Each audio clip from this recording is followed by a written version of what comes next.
Would you want to drink a glass of water that catches on fire? I don't think so. But there's people in the U.S., thousands of people in the U.S., who are having to deal with issues like this and many more because of the unsafe and unregulated practices of hydraulic fracturing.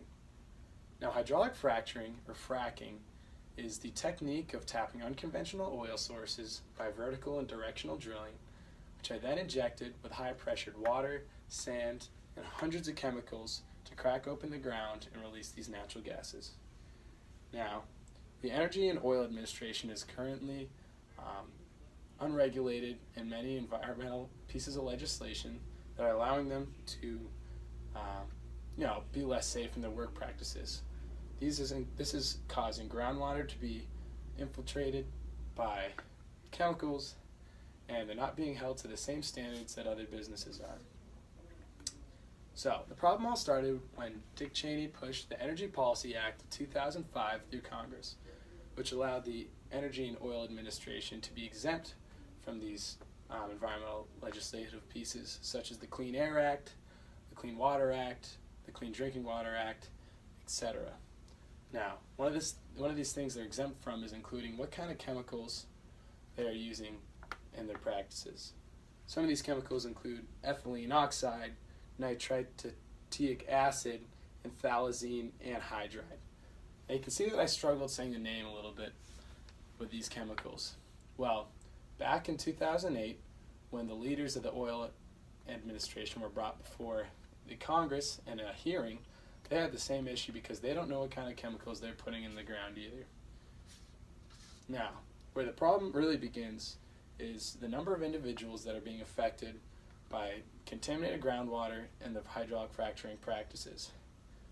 In a documentary called Gasland, there was many accounts and personal stories of people being affected by contaminated groundwater with health effects such as blindness, dizziness, headaches, lung issues, heart issues, and many cases of cancer.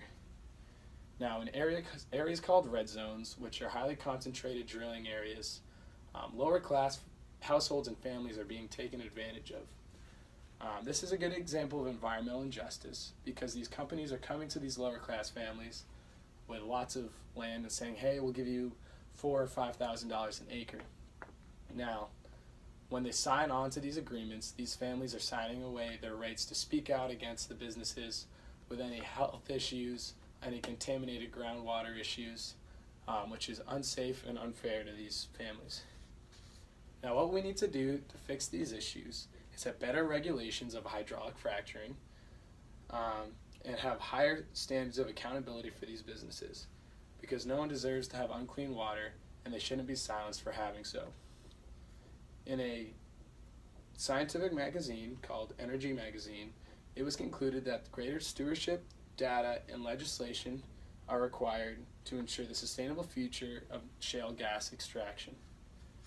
Now, in conclusion, there's a lack of regulation of hydraulic fracturing, which is causing a lot of negative effects for people, workers, and regions as a whole, especially for the lower class. Now, this is no longer just a concern for the people's lives who are ruined by hydraulic fracturing. This is a nationwide issue that deserves the national attention and the help of our legislative system.